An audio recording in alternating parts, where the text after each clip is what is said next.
देखिए, आप मेरी बात खूब गौर से सुने। कितना भी वो मना करें, 5 बार उनको गर्म पानी पिलाइए। 5 बार खूब गर्म पानी उनको पिलाइए, जितना जैसे चाय पीते हैं ना, चाय मांगें तो पानी दें, और उनसे कहें कि जैसे चाय होती है गर्म, वैसा पानी चुस्कियाँ ले लेके पिए। ये बहुत फ़ायदेमंद है उनके लिए।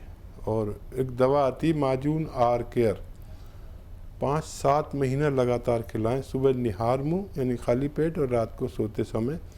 और खट्टी चीज़ों के शौकीन हैं तो बिल्कुल अंकुश लगा दीजिए उनको 5-7 महीने के लिए, फिर चाहे कितनी खिलाना।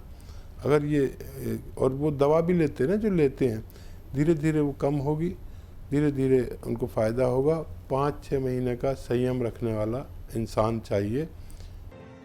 ऐसे ही हकीम साहब के तजर्बे का फायदा उठाने के लिए हमारे चैनल हकीम सुलेमान खान को सब्सक्राइब करें और बेल बटन को दबाना ना भूलें, ताकि हकीम साहब के घरेलू नुस्खों से ज्यादा आप फायदा उठा सकें।